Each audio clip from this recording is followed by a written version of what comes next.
Hello everybody, and welcome back to a random thing I'm doing on this channel. Well, it won't be random in the future, but I went to a live show recently in Montreal.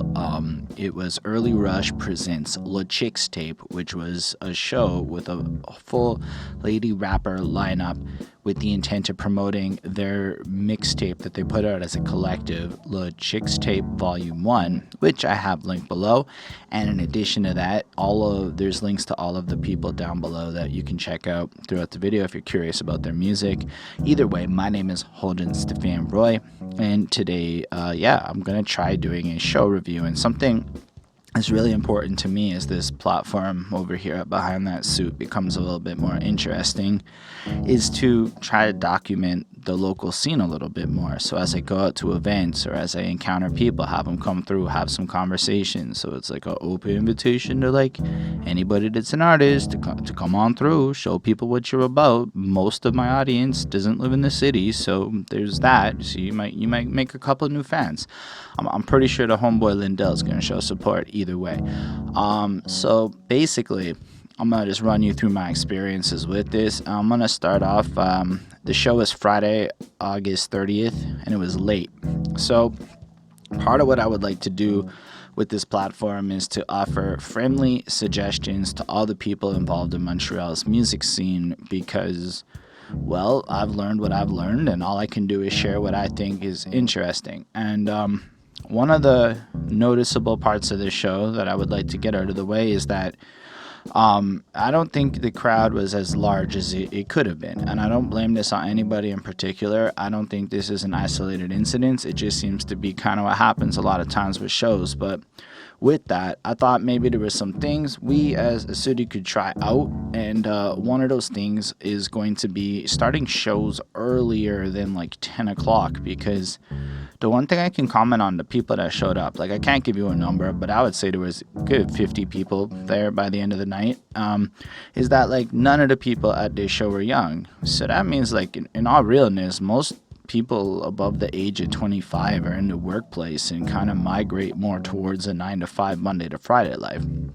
So with that in mind, if you want to maybe try targeting a different age group, not competing with all the fun festivals per se, maybe there's some value in like starting the show at 8 and having it done by 10:30 so that we can all go home. Now, what really got me thinking about this is I recently went to the Wu-Tang Clan show at Place Belle, and it started at like, I don't know, doors open at 7. By like 10:30 we were all done, and I was like, wow, that was a nice time. Like I was able to really enjoy it, go home and catch a good night's sleep. So the downside to going out on this Friday night, because it was an amazing show, little preface at the beginning, but it was late, and I maybe I'm just sounding like a cranky old man, but the truth of the matter is, if stuff started at like 8, maybe even 9, was done by like midnight, like intended, all things considered, I think you may be able to attract a wider net of people to these shows than what's currently being done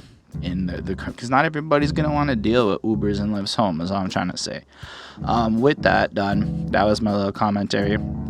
Other part is, so this bar is located, I can't remember exactly where, but I know I had to get off at Outremont Metro and like catch a bus, and it was pretty easy to get to, all things considered. It was just in a part of town I wouldn't think about ever really going to, but the little venue was nice. You walk in, it's got like a little elongated area. You've got like the bar at the front, the little show area at the back. What I thought was super cool about this place, just in terms of, again, the grown-up side of me, is that there was all these like couches and stuff like lounged around. So if you wanted to be up near the stage kind of having a good time dancing and whatnot, you could, but simultaneously you had the opportunity to go mac out on the couch and have a good time like that. So I thought that was pretty cool.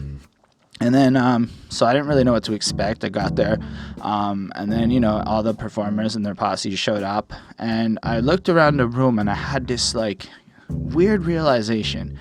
Now, I'm a male performer in Montreal. Most of the shows I've gone to have been exclusively male lineups, and when you look around most of the crowds I've been to, there are ladies there, but if you exclude the girlfriends or like the people that are dating, like somebody connected to it, you end up not usually seeing a whole bunch of, we'll call it single ladies in the joint. If you saw the Bodied movie with Eminem, YouTube movie there, the scene with the two ladies, I thought it really reminded me of what it might actually be like at a lot of the lower end local shows I've been to. But then I went to this one, where again, it's like, 9 female acts performing, bringing their all-lady entourages in. Certainly there were boyfriends in the place, but while I am a taken man, as far as being a single guy in the crowd goes, there was like 3 of us that were single dudes in the crowd, and I was mostly just a room full of women. And I'm like, I don't know that I've ever actually been to a rap show where the crowd got that many ladies in it, is all I'm trying to say. Now, maybe I don't go to the right shows or something, but like, it looked like everything that the dude shows are like, only the absence of men was extremely noticeable. And I don't want to like make a point here that's political or anything like that, but the absence of men was definitely like a noticeable thing. Like, there was just no dudes there outside of boyfriends, and I was like, it seems to me like if you're a single guy, you were probably wanted to be at this event, is all I'm trying to say, just because the ratio is definitely in your favor. I'm certain that most people don't want to be focusing on that angle of it, but like, it was just the most astounding, memorable thing from when I walked in before the show started. Was just that was the most memorable thing to me, because it's the first time I'd really been in a lower end show like that.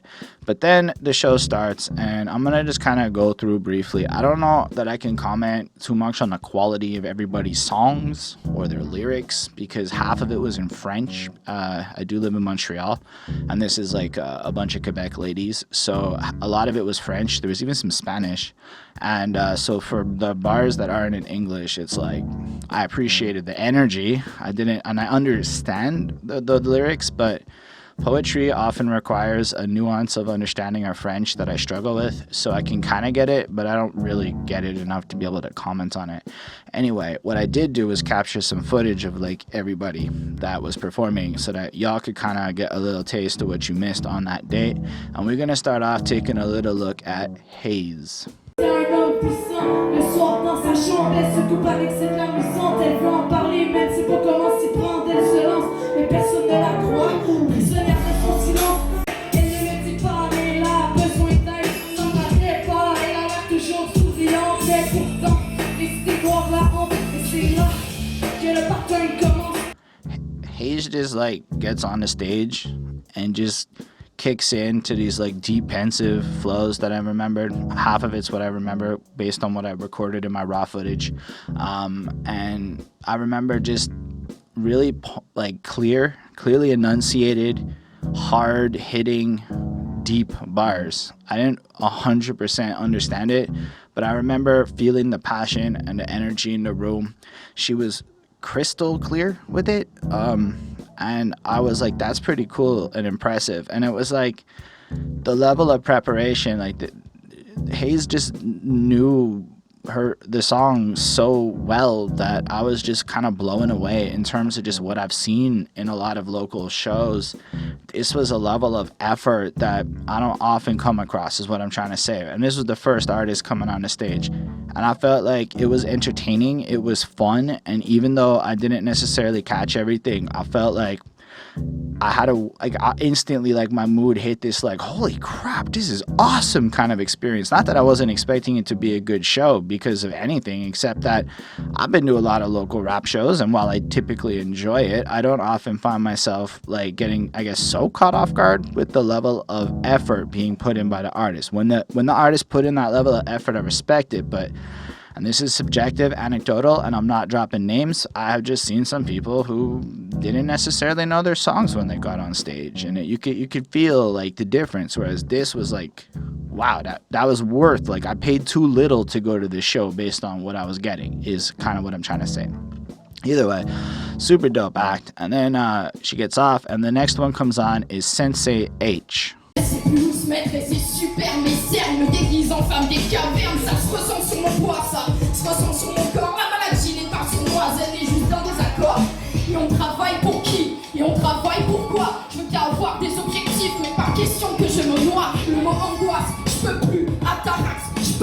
Je veux la paix absolue. I'm pretty sure that she doesn't come from Montreal and it's from like a different part of Quebec. Either way, when she comes on, I felt like she was louder, or maybe it was just the sound. I know, and full disclosure for the event, one of the mics was not as good as the other mic, so if you feel like there's quality differences in terms of sound, it wasn't the easiest night for the performers. But all credit to all performers who encountered sound issues. Like, every one of them handled it like a champ. And having been in a situation where you have to deal with a sound person that like can't find your beat or whatever, that like 30-45 seconds can be like the most heart-thumpingly stressful situation that you can have in your entire set. So big respect to how well each of these performers held it down. Anyway, Sensei H just comes on and just rips it with this, like, I felt like an old school, hard-hitting focus on lyrical stuff. Unfortunately, my understanding of her bars was none. Not because she wasn't clear, but because it was French. And again, it's not, like, I'm not that good at it. Like, I'm just not good at quickly processing French lyrics in a live environment. It is not the simplest thing, but she just had a presence, a command. Like, she could look you right in the eye and you almost wanted to quiver for the intensity that she was coming with on the stage. And again, it was really just like a pleasure to see it, and it was really super cool, and I highly recommend checking out her stuff. Like, even if you don't understand French or whatever, just like check out the talent, because it's really cool to know that this is where I come from and that these people are here repping the city so freaking well. Even if they're not from Montreal per se, Quebec, Montreal, on a global scale, we all on the same team over here. Next up on the block after she came in was Miss Sereni-t. Pull up the plug, pull up the plug, whoa. Pull up the plug, pull up the plug, pull up the plug, whoa.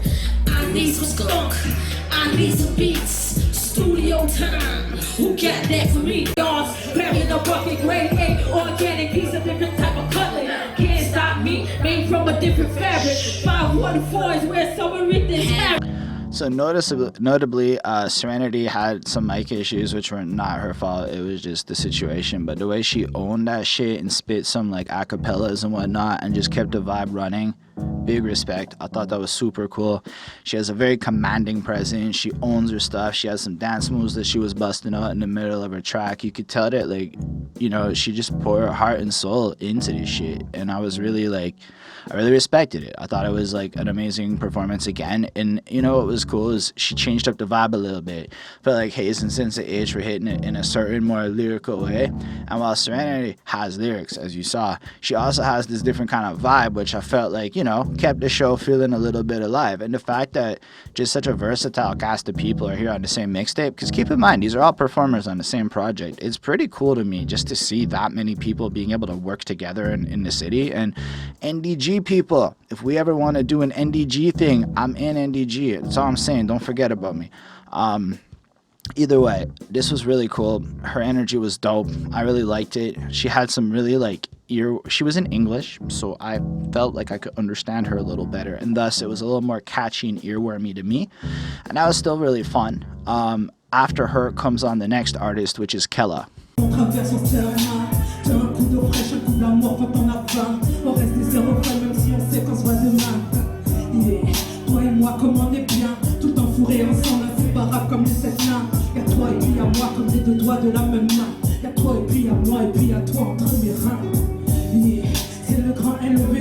I mean, I realized at this point, everybody's lyrical. Like, even if the vibes are a little bit different, I'm like, yo, this is really cool. Again, we're on the French side of things, so unfortunately, Kella, I couldn't appreciate the nuances of your lyrics, but the delivery was crisp and clear. She just rides over the beat really properly, and she just again has this cool presence that like almost elicits calmness in its intensity, and I thought that was really cool. I don't have like a lot more to comment at this particular act, except that it was really like nice. It was really just like, wow, at this fourth act I'm still highly interested in the show. I think somewhere around here there was a break, which I thought was nice. If you're gonna do a show Just remember that it's legal now, and that it's good to plan 2 breaks of at least 15 minutes into your set, because you're probably not going to hold most of those types of people for more than 45 minutes before they go in outside. Either way, there was a break. That was cool. And then after her came on Ruby Red. Fait partie du ghetto, mais quand elle fait partie de moi, j'ai jamais fait des idéaux, mais j'en ai perdu la foi. Mais combien de fois j'ai vu la haine sans lui demander son nom? Mais combien de fois je lui ai abusé de la peine sans lui demander pardon? Il est quoi déjà tout chaud? Ça me fait trop mal de savoir que c'est des déesses qui se battent, encore plus de fois, mais la plupart se rabattent. C'est même de devoir, si je gagne, c'est de leur faute, mais c'est de la claquette, check, c'est sûr qu'ils vont. So Ruby Red comes on. I know I had a couple of chit chats with her outside, and she seems like a super chill person. I don't really get, I didn't even have those conversations, and the energy and the charisma was there. She gets on stage and she rips her stuff. I felt like she brought the fastest and the quickest flow so far, which, not gonna lie, is a little pandering to like the kind of stuff I'm into. I do like that quick stuff live, because live I'm not really gonna resonate on your lyrics. That's just me. I am gonna resonate on your flow though. So everybody else was dope. Ruby Red was dope in a way where I was like, yo, that's fresh. Kind of just I'm not saying anybody's better. I'm saying that one is more in line with like what I would go put on, except for the part that it was French, where, you know what, I'm gonna make the effort to start listening to French bars, and maybe somebody wants to come, do some lyrical breakdowns of some French shit with me, and like we can kind of look at the nuances of French poetry and learn together, teach the whole YouTube audience here. Still, at the end of her set, notably the mic cuts, something happened with the beats. That's what it was. There are literally 2 artists on this set with Ruby in their name. There was Ruby Red and Ruby Rizzle, who we'll get to later on. And I believe that there was some confusion in terms of the beats and whatnot. This is often why a sound check is a smart idea at a show. I'm not saying there wasn't a sound check. I'm saying that a sound check usually solves these kinds of issues. And no disrespect to the promoter. I tried to promote a fucking show once. I lost money and it was terrible. Like, I'm not a promoter. Like, I'm really bad at it, and I don't know that I want to be a promoter. But I've done about 7 years of market research into audience psychology, into Montreal residents, and what they actually want out of shows. So y'all don't have to listen to my advice, but just keep it in mind and test it out. So let me know if it works. Still, the beats got fucked up, so she ends up at a moment where basically we demanded some a cappella freestyles, so she does, and she does it fast, and she does it tricky. I don't know if it was written, but it felt fresh. It felt like off the dome type stuff. Then following Ruby Red is KafArt, is what I think it is, KafArt. I'm really not sure how to say the name, I'm sorry.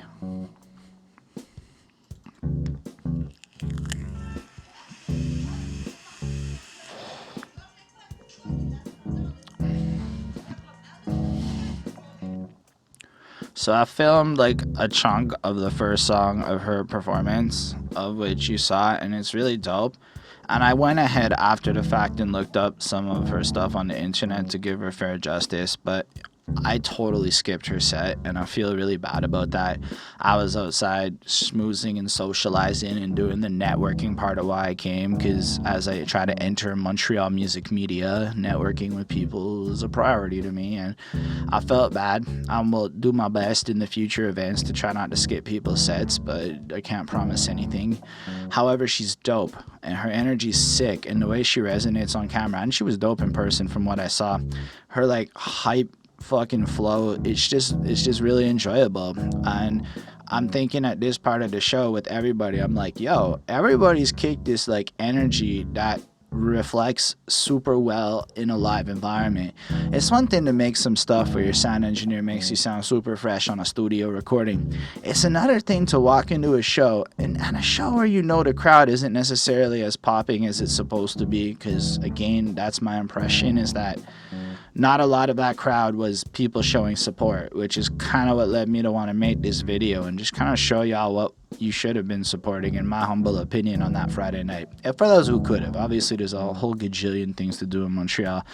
You know what the biggest problem with Montreal's music scene? People like to throw a lot of shade around in the artists and all the disorganizations and problems, but the biggest part is that Montreal has been pushing for heavy tourism through major events to a point where you can try to compete with the big guys, but we're often competing on every single weekend not just weekend, but like 7 days a week, there's almost something popping in Montreal that's like a real major big thing, whether it's a concert or a DJ or a sporting event, or like there's just so much entertainment options in our city that like when we went to Toronto recently, I was like, what the fuck do you do in Toronto on a Wednesday night? Like, it just seemed like nothing was open and nobody was around. It was like vacant. I was so confused. I realized how spoiled Montreal is, but all I'm trying to say is maybe we can show people how cool this show was, because even if the crowd wasn't necessarily as popping as I believe it should have been, because easily there should have been 100 more people there,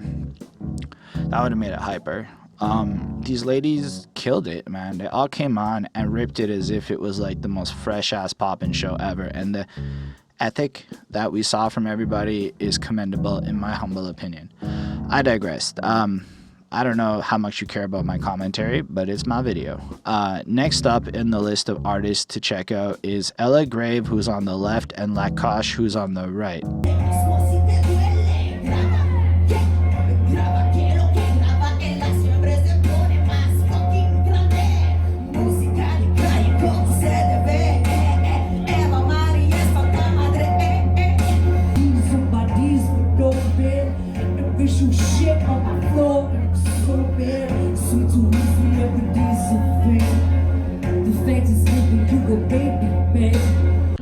I don't know how much I can express that I'm a sucker for intense Spanish lady bars, but I really am. Like, what's her name? Snow the Product is like one of the illest MCs I heard. Like, I don't know, when I hear that intensity and whatnot, it's pretty fresh. That's all I'm trying to say. And Lakoche is the first one. I'm saying that wrong. I'm super sorry. It's the first one we see in the video, and she just rips it with this energy. And yo, everything from like the choreographed steps to the way she spits to all of it, it was just so calculated and well delivered. Like, there was a level of experience in her game that I could recognize. And it was the same thing with Ella Grave, who kind of played like a hook role at first, but then when she started spitting proper, I was like, damn, everybody in this shit is tight. And I mean, I was like floored. And I'm not trying to again say that anybody's better or worse, but I found that these ladies definitely had a lot of experience with how their tracks work and how to like command that shit. Like, almost like they practiced performing down to the choreography and how they're gonna hit it. Like, and if they didn't, that's even sicker. That's all I'm trying to say. It was super cool to see, and I don't know, I really was impressed. It was like a French-Spanish hybrid, I think, where bilingual in two languages I'm not comfortable in. Hablo un poquito español, but it doesn't go much farther than that. Yeah, that's all I gotta say is they were really hype. I think the music video for the track I cut in is what I found and put down below. And I would say go show some support, man, because they're really dope too. Show support to all of them. Everybody's really dope. Then next up is the one who actually invited me to the event and told me it existed in the first place. So special shout out to Ruby Rizzle.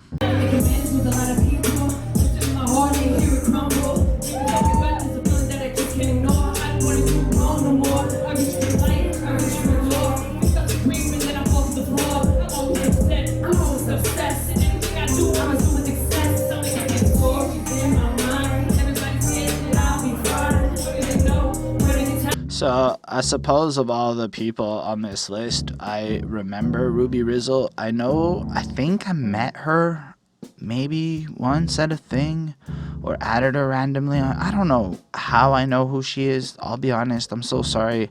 There was a part of my earlier mid-20s when I got into this where a lot of my events involved a lot of alcohol, and that was stupid for my memory, honestly. So I don't drink anymore at this stuff. Like, I was completely alcohol free. I paid $6 freaking for a Diet Coke to show some support at the damn bar. $6 for a Diet Coke. Are you kidding me? Not even 4, 6. Oh, it hurt my soul is all I'm trying to say. Still, Ruby Rizzle comes on, and her energy is different than everybody else. I feel like, I don't know, she had more of like a hook in her songs that were a little more pronounced and singy. Different kind of energy in the lyrics, not better or worse, just different, which again, our show was cool to have some variety, but everybody was just equally as talented in my opinion in terms of how they delivered their shit.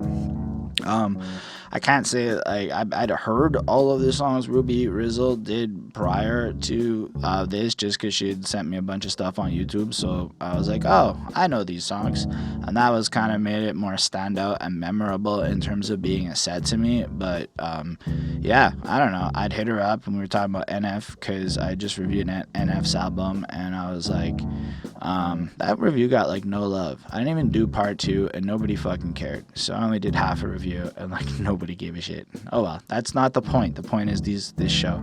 Anyway, so that led to her inviting me to this, and I came. And so thanks for informing me of this Ruby Rizzle. Go check out her music. I linked on her songs below, and she was a cool performer and hit it up proper. And I really appreciated that she was able to do that walk step on beat thing, because that's my go-to move on stage, the walk step on beat thing. It's a pretty fun move. Anyway, last up, there was one more performer. Well, 2 ladies that came up at the same time, and this was Lil Azz and Misunderstood.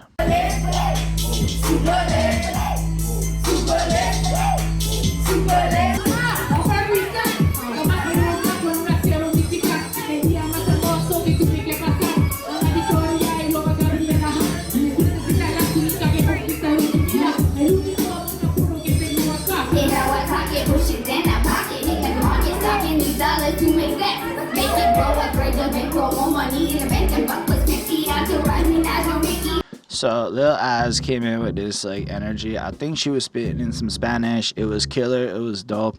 And then Misunderstood comes up, playing up the fact that she's a tiny white girl, and just starts ripping rhymes, which I appreciate because I rap in a suit, playing up the fact that I'm a dorky white dude. So I was like, kindred marketing tactics here. I appreciate that shit.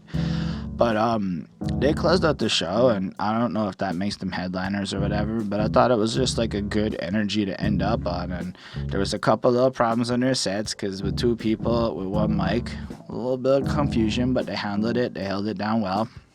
They spit their stuff, and I found their energy really awesome. I found it was really like a great way to close it out. Both of them come with like a completely different style that when like blended together is just unexpected, but particularly awesome in an innovative kind of way. So I don't actually know if they're a group or if they're separate people who just have a bunch of tracks together or whatever. I don't know. I tried to dig around through everybody's socials, but like I didn't spend that much time on it. So I just have to say, ending out on them, it was truly a pleasure. They're freaking awesome. I don't know. I added a few of these were ladies that are now on my Facebook, so who knows? Maybe they want to come through and chat. Anybody on this that I talked about wants to come through and have a chit chat, we can. For the French folk, you gotta understand that nobody in my audience probably speaks that much French outside of like a tiny percentage, so it's mostly going to be an English invitation, and it's no disrespect to the French side of things. On peut faire une conversation en français sur notre plateforme si tu veux. Moi, je parle français, mais la réalité est que toute personne que, I don't know, écouter mes vidéos, c'est en anglais. Okay, now that we did that, I don't know. That was the end of the show. I left like late, and then it was just kind of chill, and I went by myself, and I had a great time. I honestly wasn't sure what to expect with this whole situation, but it turned out to being a really fun, awesome experience, and it makes me want to go to more shows, because I don't know, it's kind of fun to walk in and be like, I'm gonna make a review on your show, you should talk to me and be nice to me. And that was cool. I used that tactic, totally worked. Everybody was super friendly with me. Here I am making this video trying to show love, and that's just what it is. So I know I'm going to a show from Mr. Mannix on October 18th, but maybe, I don't know, we can talk about convincing me to be old and stay up late and go to your show, film some shit, make a video. We can talk about all sorts of stuff. I want to make this channel more about Montreal while we still do all the reviews and stuff, because then Montreal gets some love, and Montreal has a dope scene with so many fucking talented performers in it, where like every time you think you found somebody that you might think is the best, it's not even true, because there's just so many doper. And then at the end of the day, outside of D-Shade, none of us have people uploading our music on ghost channels, so go D-Shade taking in that fucking public claim like that. I'm not trying to start shit with nobody. Sometimes I have some edgy words, but the truth is, I think everybody in the city has the potential to be dope, and there's so many awesome artists that are just popping around, and I would like to do what I can to document this scene and show it to y'all out there who end up watching the videos that we make over here. So thank y'all for watching this. Let me know in the comments what you thought. I know that I ranted a bunch of stuff, but I don't even know how to make this kind of video. Just kind of rolled with it. Let me know what you thought in the comments, though. I'll definitely make sure to answer you. Feel free to like the video if you did, dislike it if you didn't. Subscribe to the channel for more stuff. If you're in Montreal, hit me up. Come on through. Let's have a chat. DJ Vlad minus the crime style. And special thanks to the patrons. Ismail Gadamsi, Chris Prado, Jonathan Barnes, DJ Black Hurricane, Lindo Williams, and Coney Spire. Stay dope. They support what we do. At least one of those dudes is in Montreal, so I hope he appreciates what's going on in this new direction. I want to try and do stuff. But for those who aren't in Montreal, just understand that if the city shows love and you show love to the city, that's some real hip-hop as far as I understand it. I have to give back. And this is the best way I know at this time. I do make music myself. Plugging this right at the end. Feel free to check that out. Links in the description. It's my name over on Spotify and stuff.